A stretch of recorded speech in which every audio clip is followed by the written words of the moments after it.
Hello my dear students, welcomes you all on my YouTube channel Jeetu physics.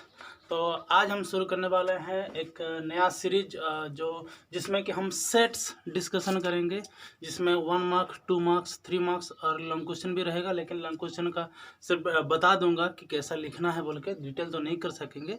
लेकिन 1 mark 2 mark और 3 mark हम जरूर करेंगे और डिटेल में करेंगे। ओके, तो 1 मार्क और 2 मार्क जो रहता है सिंगल शॉर्ट क्वेश्चन वाला, मैं क्वेश्चन डिक्टेट करके सिर्फ आंसर बोल दूंगा, तुम लोग क्वेश्चन लिख के आंसर लिखना। ओके, मैं क्वेश्चन बोल दूंगा, उसके बाद आंसर डिक्टेट कर दूंगा, तुम क्वेश्चन रिपीट करके वीडियो रिपीट करके तुम फिर लिखना। ओके, तो आइए आज शुरू करते हैं एक नया जर्नी जो कि सेट 1 है। ऐसे सेट्स बहुत करेंगे, तो मेरे साथ बने रहिए। और जो सब्सक्राइब नहीं किए हैं चैनल को, पहले सब्सक्राइब कर दिया और बेल सब्सक्राइब करके बेल आइकन को प्रेस कर दीजिए ताकि सारे वीडियो आप तक पहुंच सके। ओके, तो आइए तो पहले शुरू करते हैं और शॉर्ट क्वेश्चन से, जो कि दिया गया है choose the correct answer out of the 4 options.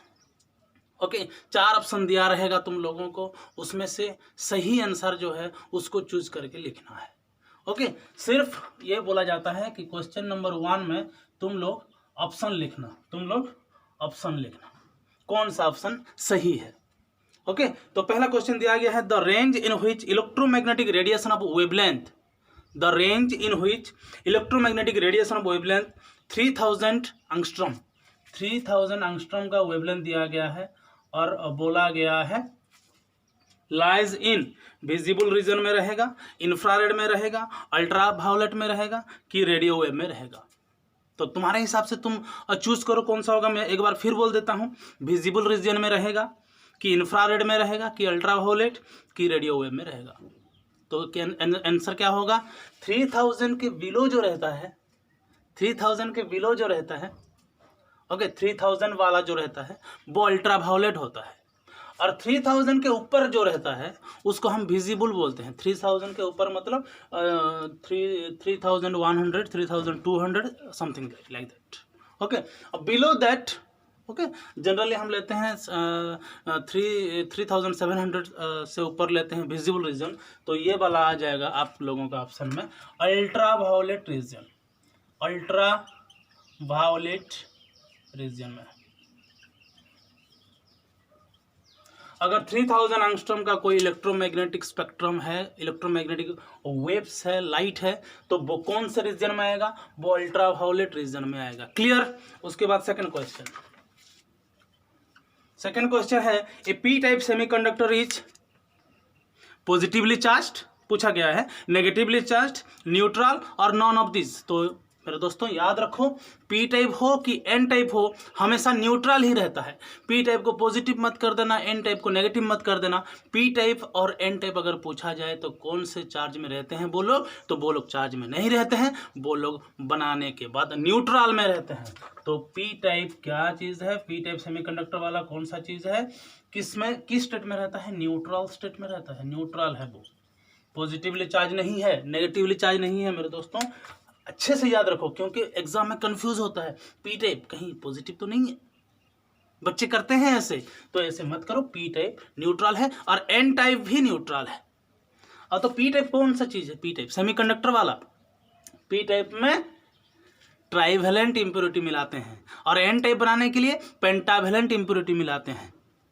Okay, और एन टाइप में एक्स्ट्रा इलेक्ट्रॉन निकलता है, पी टाइप में एक्स्ट्रा होल्स निकलता है। ओके, तो फिर चलते हैं सी को। The angle between electric field and magnetic field in an electromagnetic wave, ये तो बहुत आसान बात है।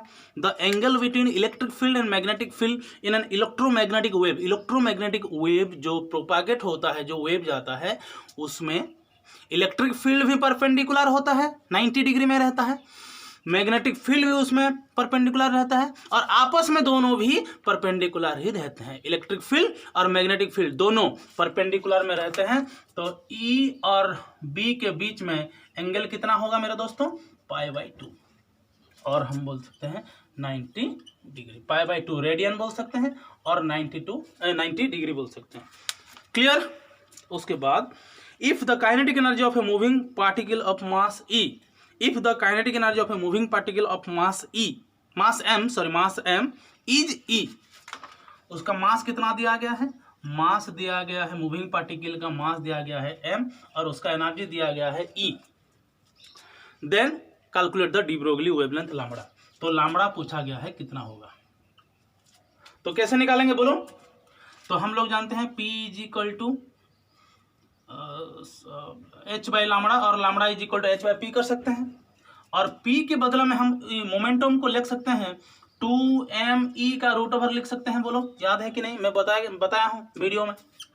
क्योंकि kinetic energy E is equal to हम लिखते हैं हाफ mv², तो एक भी मल्टीप्लाई कर देंगे, एक भी डिवाइड कर देंगे, तो ये बन जाएगा तुम लोगों का हाफ m² v², सॉरी एक m मल्टीप्लाई करेंगे, एक m डिवाइड करेंगे, तो ये बन जाएगा 1/2m। m² v² को हम p² लिख सकते हैं, ये हो गया E, और p² इज इक्वल टू हम लिख सकते हैं 2me, जिसके बदौलत p इज इक्वल टू हम लिखेंगे 2me का रूट ओवर। तो यहाँ पे p का 2me का रूट ओवर डाल दो, तो ये हो गया 2me का root over is equal to h upon lambda. तो हमको पूछा गया है कि डी ब्रोगली वेवलेंथ क्या होगा, तो ऑप्शन में हम चूज कर लेंगे lambda is equal to h by 2me का रूट ओवर। ओके, जिसमें से दिया गया है कि मूविंग पार्टिकल का मास दिया गया है, उसका एनर्जी दिया गया है, तो हमको पूछा गया है कि डी ब्रोगली वेवलेंथ कितना होगा।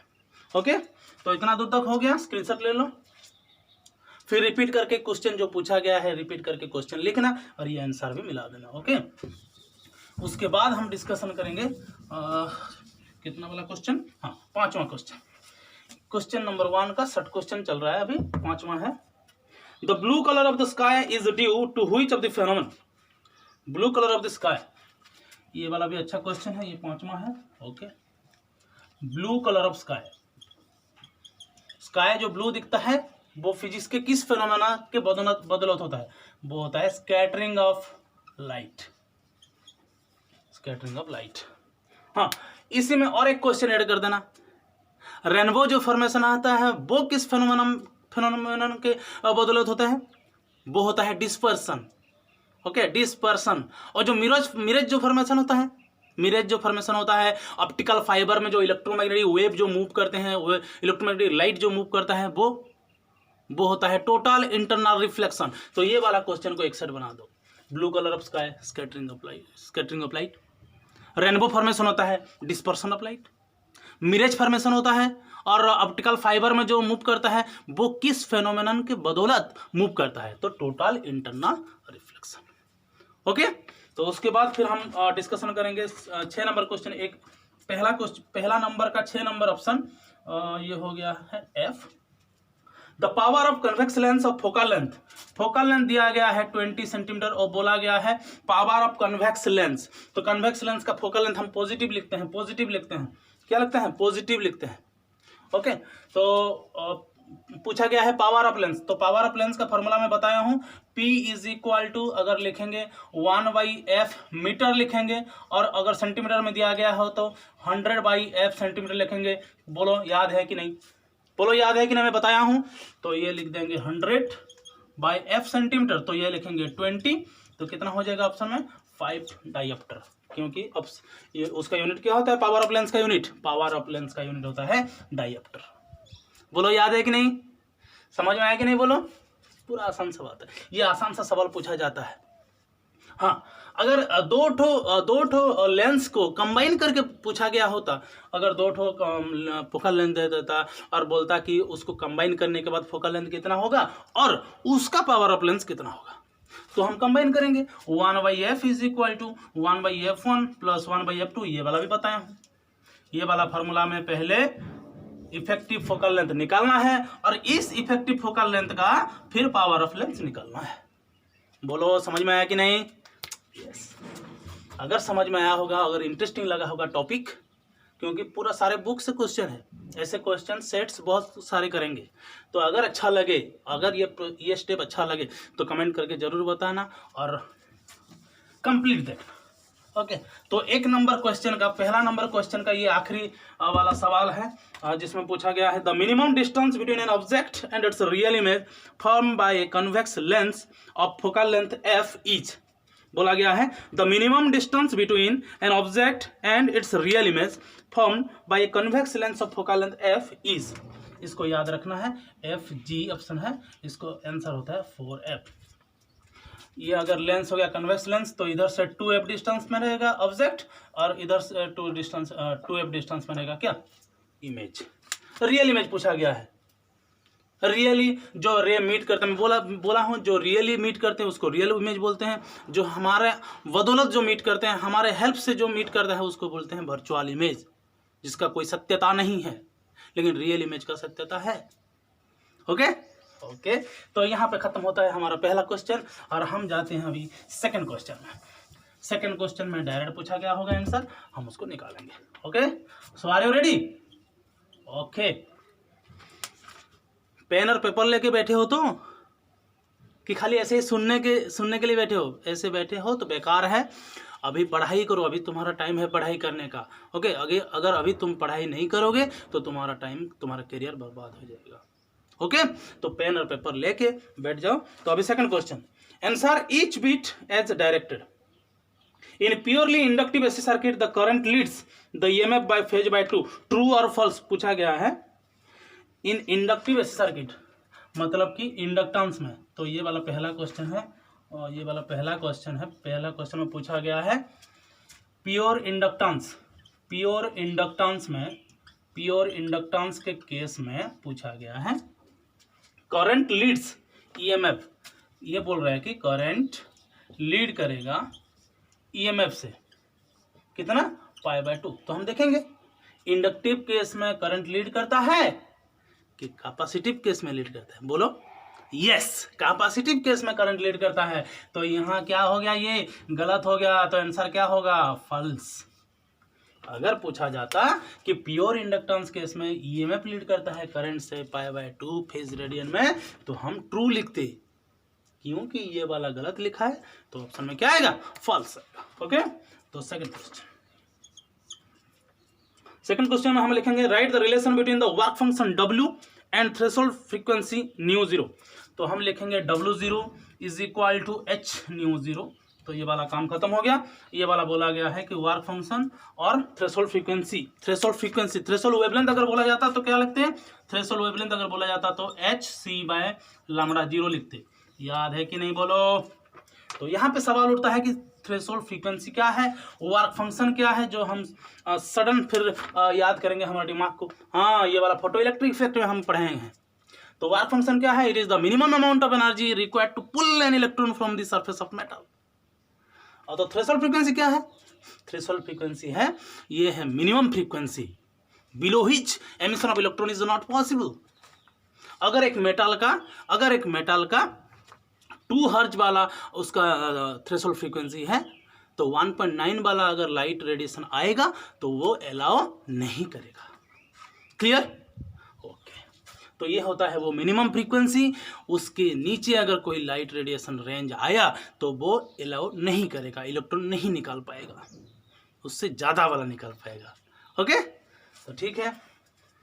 फिर अभी ऑप्शन सी को जाते हैं। Option C, question number second का सी, और सी बीट में क्या पूछा गया है, तो देखो, a convex mirror is placed inside water, will it's focal length change? Convex mirror is placed inside water. हाँ, मैं बताया हूं अगर कोई लेंस रखा जाएगा तो वहां पे हम देखेंगे कि उसका लेंस, उसका फोकल लेंथ चेंज होगा या नहीं। मैं बताया हूं, वीडियो में बताया हूं, जिसका याद नहीं है शायद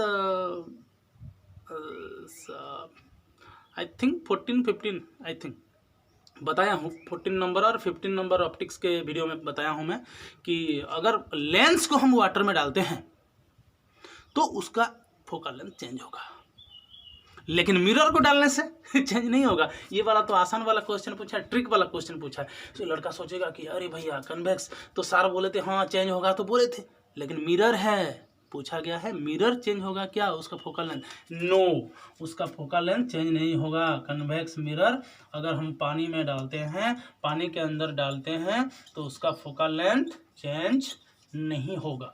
focal length do not change. तो आंसर आएगा यस और नो दिया गया है तो हम लिखेंगे नो। लेंस दिया होता तो हम चिंता करते, हम सोचते, लेकिन मिरर दिया गया है, सोचने का बात ही नहीं है। ओके, तो उसके बाद फिर ऑप्शन डी में जाते हैं। क्या पूछा गया है? ऑप्शन डी बोला है which series of hydrogen spectrum lies in the visible region. Visible region में, विजिबल रीजन जो बोल रहे हैं हम, वो हाइड्रोजन स्पेक्ट्रम के कौन से स्पेक्ट्रम, ये जो विजिबल रीजन लाया कर रहा है वो हाइड्रोजन स्पेक्ट्रम के कौन से सीरीज में है। तो मुझे बोलो हाइड्रोजन स्पेक्ट्रम के कितने सौ सीरीज हैं? हम पढ़े हैं 6 ठो। लाइमन, बाल्मर, पास्चन, ब्रैकेट, पीफन, हेम्प्री, 6 ठो सीरीज। तो पहला वाला जो आता है मुझे याद है, लाइमन सीरीज जो बोलते हैं उसको हम अल्ट्रा वायलेट रीजन बोलते हैं। लाइमन के बाद आता है जो बाल्मर सीरीज, वो वाला है विजिबल रीजन, उसके बाद इंफ्रारेड। क्लियर? ओके, तो आंसर आएगा बाल्मर सीरीज। अगर हमको पूछा जाता कि अल्ट्रा वायलेट रीजन में कौन सा सीरीज रहता है, कौन सा सीरीज अल्ट्रा वायलेट रीजन में बिलोंग्स करता है, तो हम लिखते हैं लेमन सीरीज। लेकिन यहाँ पूछा गया है विजिबल रीजन में कौन सा सीरीज बिलोंग्स करता है, तो हम लिखेंगे बाल्मर सीरीज। ओके, तो उसके बाद हम आ जाते हैं ई पे। The average life of radioactive substance is 2 years. Okay, 2 T half is equal to दिया गया है 2 ईयर्स, लिख देंगे पहले। Okay, it's half life will be the average, average half life दिया गया है, एवरेज हाफ लाइफ दिया गया है 2 ईयर्स, और बोला है कि हाफ लाइफ पीरियड कितना होगा। अच्छा ठीक है, तो हम अभी क्या निकालेंगे, रिलेशन निकालेंगे कि टी एवरेज और टी हाफ में क्या है रिलेशन। तो हम जाते हैं T half is equal to 0.693 divided by lambda and 1 by lambda is equal to T average. तो यहाँ आ जाएगा 0.693 इंटू टी एवरेज। तो हमारा मतलब है इसके साथ 2 अगर मल्टीप्लाई कर देंगे तो आंसर निकल जाएगा इंटू 2। तो 2 इंटू 3 जा 6, 2 इंटू 9 जा 18, 2 इंटू 6 जा 12, 12 प्लस 1 13 ईयर्स। ओके, अगर एवरेज है 2 ईयर्स तो हाफ लाइफ कितना होगा 1.386 ईयर्स। क्लियर? उसके बाद आखिर वाला क्वेश्चन हम डिस्कशन करते हैं। ये वाला ई है तो एफ डिस्कशन करेंगे। एफ में क्या दिया गया है?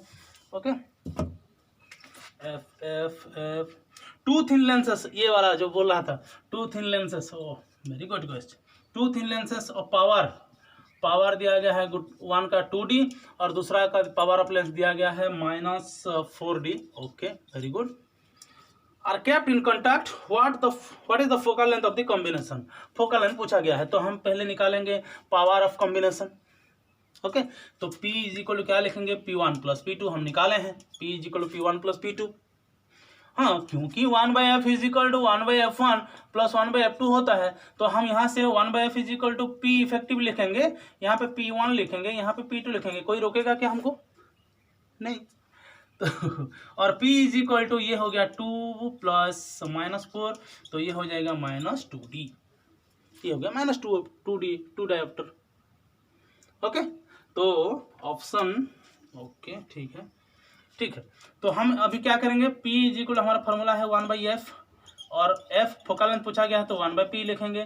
तो ऑप्शन क्या दिया है -1/2D लिखेंगे ना, तो ये हो जाएगा -0.5 मीटर, -0.5 मीटर।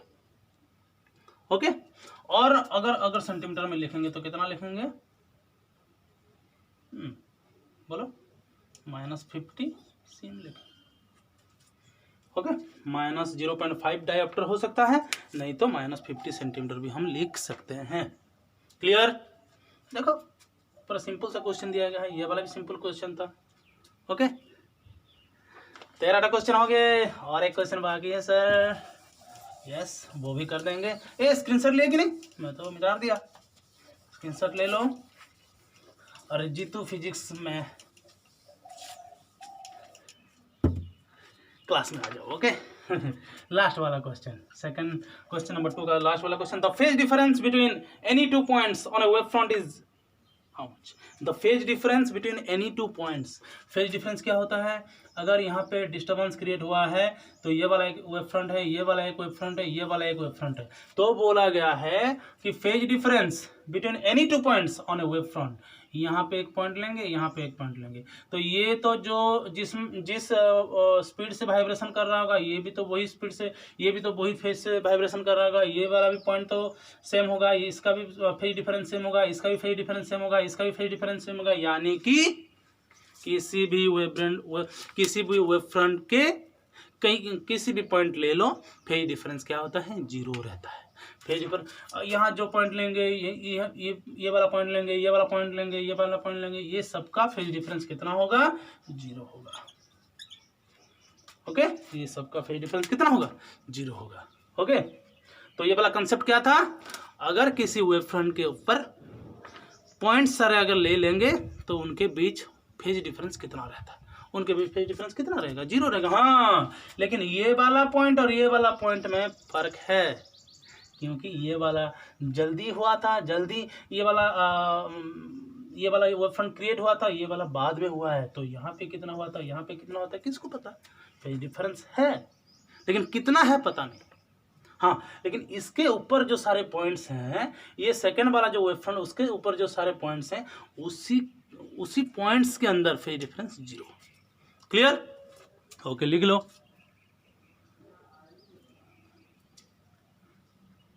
ओके, अभी हम आते हैं क्वेश्चन नंबर 2 में। ओके, सॉरी, क्वेश्चन नंबर 3 में। इतना दूर तक समझ में आया बच्चों? अगर किसी प्रकार का डाउट हो कुछ तो प्लीज़ कमेंट करके बताना, और नहीं तो पर्सनल मैसेज करके भी बताना। ओके, 7684075737 मेरा नंबर है, तो वहाँ पे व्हाट्सअप करके बता सकते हो, पूछ सकते हो। ओके, तो अभी हम जाएंगे क्वेश्चन नंबर 3 में, जो कि 2 मार्क्स वाला क्वेश्चन है। 2 मार्क्स वाला क्वेश्चन, तो ये वाला ऑप्शन में पूछा गया है, a convex lens has focal length 5 metre. अच्छा, कन्वेक्स लेंस दिया गया है तो फोकल लेंथ हम कितना लिखेंगे? 5 मीटर दिया गया है, तो प्लस 5 मीटर लिखेंगे। Okay, at what distance should an object be placed? At what distance should an object be placed so as to have a real image magnified twice? ओहो, real image formation करेगा, real image formation करेगा, और कितना magnification होगा? Magnification twice होगा। तो मुझे बोलो, मिरर का मैग्निफिकेशन नेगेटिव होता है और लेंस का मैग्निफिकेशन पॉजिटिव रहता है, लेकिन क्योंकि रियल इमेज है, वर्चुअल इमेज होता तो प्लस लिखते, क्योंकि रियल इमेज है तो मैग्निफिकेशन क्या लिखेंगे? -2 लिखेंगे। मैग्निफिकेशन क्या लिखेंगे? -2 लिखेंगे। ओके, तो आइए हम उसको अभी निकालते हैं। तो फॉर्मूला क्या है यहाँ पे? तो यह लिखेंगे v/u इज इक्वल टू -2, और v इज इक्वल टू हम लिख सकते हैं -2u। ओके, तो यहाँ पे अभी लेंस फॉर्मूला डालेंगे, 1/f is equal to 1/v minus 1/u। तो 1/v हो गया, 1/v हो गया, -1/2u, ये -1/u, 1/5 दिया गया है ये। तो ये सॉल्व कर देते हैं पहले, 2u -1 -2, तो ये हो गया -3/2u। तो इधर u ले आएंगे, इधर 5 ले जाएंगे। ओके, तो u इज इक्वल टू हो जाएगा -3/2 इंटू 5, और u इज इक्वल टू हो गया 2.5, तो ये हो गया -7.5 मीटर दिया गया है हमको, क्या मीटर में लिखेंगे। तो अगर हम ऑब्जेक्ट को -7.5 मीटर पीछे रखेंगे, जिस कन्वेक्स लेंस का फोकल लेंथ +5 मीटर होता है, उसका इमेज रियल इमेज होगा, और डबल मैग्निफिकेशन क्या होगा? ट्वाइस होगा। बात समझ में आया कि नहीं? ऑब्जेक्ट को रखेंगे -7.5 मीटर लेंस के पीछे, जिस लेंस का फोकल लेंथ होगा +5 मीटर वाला, जो कि कन्वेक्स लेंस होगा, उसी का इमेज रियल इमेज होगा कितना? 2 गुना ज़्यादा, ऑब्जेक्ट से 2 गुना बड़ा वाला। क्लियर? ओके, ये वाला पहला क्वेश्चन था, जो कि पूरा सिंपल था, लेंस फार्मूला डालना था। ओके, तो लेंस फार्मूला डाल के हम सॉल्व कर दिए। ओके, और नहीं तो आप शॉर्टकट में भी डाल सकते हैं, जो कि फार्मूला है magnification is equal to f/f minus u करके भी आप लोग कर सकते हो। लेकिन ये वाला इजी है, हम हर बार करते हैं, ये वाला याद रखना पड़ेगा, लेकिन लेंस फार्मूला तो याद है सबको, क्यों कि नहीं? है कि नहीं? बोलो, ये वाला याद रखना पड़ेगा, m is equal to F by F minus U. Okay, तो चलो अभी फिर हम सेकंड ऑप्शन में जाते हैं। तो सेकंड ऑप्शन हो गया आप लोगों का second question, sorry question number 3। अभी 2 मार्क्स वाला सीरीज चल रहा है अभी। तो मुझे बोलो अभी फिजिक्स में मार्क लाना इजी है कि नहीं? इजी है। कब इजी है? जब तुम पढ़ाई करोगे, मेहनत करोगे, प्रॉब्लम रेगुलरली प्रैक्टिस करोगे, तब इजी है, नहीं तो इजी नहीं है। ऐसे पेन पकड़ के बैठे रहोगे एग्जाम में, कुछ नहीं लिख पाओगे। अगर प्रैक्टिस कर रहे हो बराबर, फिजिक्स के साथ चीटिंग नहीं कर रहे हो, तो जाके लिख पाओगे। अगर फिजिक्स के साथ चीटिंग कर रहे हो, वर्क नहीं करेगा। हाँ, तो state the properties of nuclear force. अरे भाई, न्यूक्लियर फोर्स का प्रॉपर्टीज लिखना है। चार्ज इंडिपेंडेंट है, स्पिन डिपेंडेंट है, एट्रैक्टिव नेचर का है, और बोलो शॉर्ट रेंज वाला फोर्स है, ऐसे लिख देना। ओके, 2 मार्क्स का बोला गया है तो एटलीस्ट 4 ठो लिख देना। ओके, तो ठीक है। Mention 4 properties of electromagnetic waves. Electromagnetic waves का 4 प्रॉपर्टीज लिखना है। Okay, do not require any material medium propagation के लिए, और वो इलेक्ट्रिक फील्ड और मैग्नेटिक फील्ड जो परपेंडिकुलर रहते हैं बोला गया था पहला। और उसके बाद लिखना वेलोसिटी ऑफ लाइट के साथ मूव करता है, और उसका वेलोसिटी कितना होता है इलेक्ट्रोमैग्नेटिक वेव का 1/μ0 ε0 का √ओवर होता है। ये वाला याद रखना।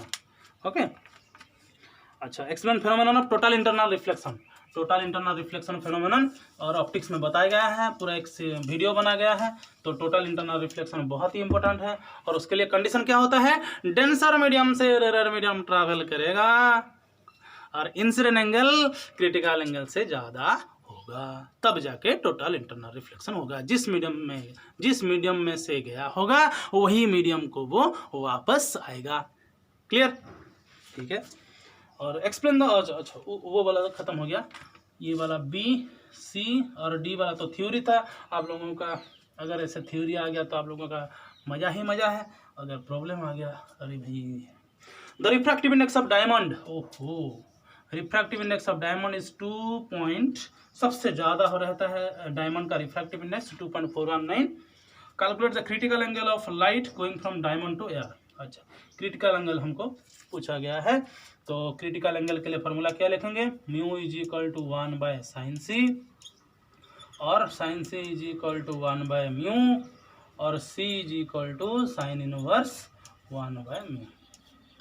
ओके, तो sin इनवर्स 1/μ, म्यू का वैल्यू कितना होता है? 2.419।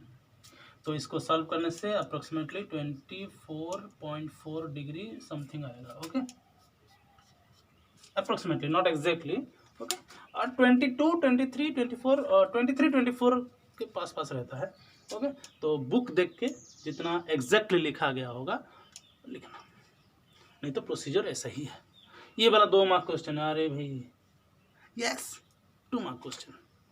ओके, तो मेरे दोस्तों आज के लिए ओके, और 2 क्वेश्चन कर देते हैं, उसके बाद फिर नेक्स्ट क्लास में ये वाला पहला पार्ट होगा, उसके नेक्स्ट पार्ट में हम 3 और 4 नंबर पूरा कवर करेंगे। ओके, तो एक वीडियो अगर आधा घंटा हो जाता है तो बहुत ज़्यादा लेंथ हो जाता है, तो बच्चों को थोड़ा तकलीफ होता है, क्योंकि वो उनके वैल्यूएबल टाइम निकाल के मुझे देते हैं। Thank you so much for that. तो ये जो क्वेश्चन था F वाला, differentiate between P type and N type semiconductor. Okay, P type और एन टाइप सेमीकंडक्टर लिख लेना। पी टाइप क्या होता है? वो जो पी टाइप हम किस में से पाते हैं? जिसमें ट्राइवेलेंट इम्प्योरिटी मिलाते हैं। एन टाइप किस में से पाते हैं? जिसमें से पेंटावेलेंट इम्प्योरिटी मिलाते हैं, ग्रुप 15 और ग्रुप 13 को लेके। ओके, ये वाला लिख लेना, एग्जाम्पल लिख लेना। पी टाइप भी न्यूट्रल है, एन टाइप भी न्यूट्रल है। ओके, पी टाइप में एक्स्ट्रा होल्स निकलता है, एन टाइप में एक्स्ट्रा इलेक्ट्रॉन्स निकलता है। ये वाला लिख लेना। ओके, उसके बाद दिया गया था work function of photo sensitive material is 2 electron volt. Work function दिया गया है 2 इलेक्ट्रॉन वोल्ट का। ओके, और पूछा गया है कैलकुलेट थ्रेशोल्ड वेवलेंथ। अरे बाप रे, थ्रेशोल्ड वेवलेंथ पूछा गया है। तो direct formula W0 is equal to hc/λ0। तो λ0 इज इक्वल टू hc/W0 करके कैलकुलेट कर देना। h का वैल्यू याद है कि नहीं? 6.62 इंटू 10⁻34 इंटू ये वाला जूल इंटू सेकेंड है, जूल इंटू सेकेंड। ये जूल को फिर इलेक्ट्रॉन वोल्ट में कन्वर्ट करना है, क्योंकि W0 इलेक्ट्रॉन वोल्ट में दिया गया है। तो ये वाला आ जाएगा तुम लोगों का 3 × 10⁸ मीटर पर सेकेंड बाय W0 कितना दिया 2 इलेक्ट्रॉन वोल्ट। तो 1 electron volt is equal to 1.6 × 10⁻19 joule. 1 joule is equal to 1 electron volt is equal to 1.6 × 10⁻19 joule. 1 electron volt is equal to 1.6 × 10⁻19 joule. तो यहाँ पे अगर मैं 2 से मल्टीप्लाई कर दूंगा तो काम बन जाएगा। इसको चेंज करने का कोई ज़रूरत नहीं है, अगर इसको चेंज करना तो डिवाइड करना पड़ता इंटू 10⁻19 ये जूल में कन्वर्ट हो गया। अभी जूल कैंसिल कर सकते हैं। ओके, तो आंसर आ जाएगा आपका, आंसर एग्जैक्टली आएगा 6200 एंगस्ट्रॉम। तो 10⁻10 मीटर लिखना। ओके,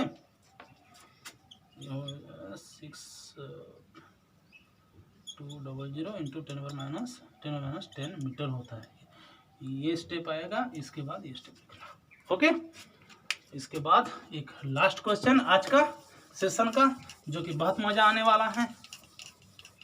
और मुझे बच्चे बोले हैं कि सर ये वाला क्वेश्चन करेंगे, ये वाला क्वेश्चन प्रैक्टिस करेंगे तो state the laws of refraction. Laws of refraction state कर देना, डिफाइन कर देना, सॉरी लॉ को लिख देना। Laws of refraction, laws of refraction पूछा गया है, रिफ्लेक्शन नहीं लिखना, स्नेल्स लॉ लिखना है। और जो एक ही लाइन में जो रहते हैं रिफ्रैक्टेड रे, इंसिडेंट रे और नॉर्मल लाइन।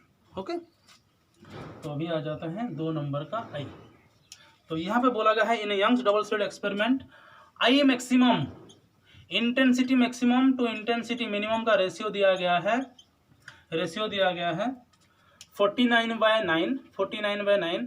तो मैं अच्छा 49/9 दिया गया है, 49/9। Calculate the ratio of intensities of individual sources. Intensities का हमको रेशियो पूछा गया है, I1/I2 का रेशियो पूछा गया कितना होगा बोल के। ओके, तो क्या करेंगे बोलो। हाँ, तो हम डायरेक्ट अभी लिख सकते हैं I maximum in terms of intensity, क्योंकि ए मैक्सिमम होता है A1 + A2, ये सर नो, और आई मैक्सिमम होता है ए मैक्सिमम का स्क्वायर। लेकिन यहाँ पे हमको एम्पलीट्यूड पूछा नहीं गया है, हमको इंटेंसिटी का रेशियो पूछा गया। तो क्यों जाएंगे इधर, हम आई मैक्सिमम का लिखेंगे √I1 + √I2 का होल स्क्वायर। कम खत्म। तो यहाँ लिख देंगे √I1 + √I2 का होल स्क्वायर। तो सिमिलरली क्या लिखेंगे आई मिनिमम के लिए, √I1 - √I2 का whole square is equal to 49/9। तो ये वाला स्क्वायर अगर उठ जाएगा तो ये वाला हो गया √I1 + √I2 bye √I1 - √I2 is equal to 49/9 का रूट ओवर क्या हो जाएगा 7/3। ओके, तो ये हो गया 7/3। देखना इंटेंसिटी पूछा गया है कि मैक्सिमम एम्पलीट्यूड का रेशियो पूछा गया है। तो ये क्रॉस मल्टीप्लिकेशन कर देंगे तो यहाँ आ जाएगा 3√I1 + 3√I2 is equal to 7√I1 - 7√I2। तो ये आ जाएगा, यहाँ I1 को इधर ले आएंगे तो ये हो जाएगा 4√I1 और 7 को इधर ले आएंगे तो ये हो जाएगा 10√I2। बहुत मुश्किल वाला मैथमेटिक्स है, समझ पा रहे हो कि नहीं। ओके, तो अभी हमको इंटेंसिटी का रेशियो पूछाएगा। देखो आ गया √I1 by √I2 is equal to 10/4 is equal हम लिख सकते हैं 5/2। तो अभी काम खत्म नहीं हुआ है, √ओवर निकालना है। √ओवर निकालने के लिए दोनों तरफ स्क्वायर करेंगे तो ये हो जाएगा 25/4। हो पाएगा कि नहीं बोलो। 2 मार्क का क्वेश्चन है, 3 मार्क में भी कभी कभी पूछा जाता है। तो मेरे दोस्तों याद रखने के लिए अगर इंटेंसिटी का मैक्सिमम दिया गया है और इंटेंसिटीज का फॉर्मूला इंटेंसिटीज का रेशियो पूछा गया है तो आई मैक्सिमम के बदले में क्या लिखेंगे √I1 + √I2 का होल स्क्वायर। आई मिनिमम के बदले में क्या लिखेंगे √I1 - √I2 का होल स्क्वायर। अगर एम्पलीट्यूड का रेशियो पूछा जाता तो यहाँ पे क्या लिखते A1 + A2 का होल स्क्वायर, A1 - A2 का होल स्क्वायर। इतना था, थोड़ा सा मेरे पर दया कर दो, इतना थोड़ा याद कर लेना। आसान सा 2 मार्क और 3 मार्क क्वेश्चन आप पा सकते हैं। ओके, तो आज के सेशन में इतना ही, और नेक्स्ट सेशन में हम ये सेट 1 को कंप्लीट करेंगे। तब तक के लिए थैंक यू। अच्छे से पढ़ाई करना और चैनल को सब्सक्राइब करना और शेयर कर देना लिंक को। ओके।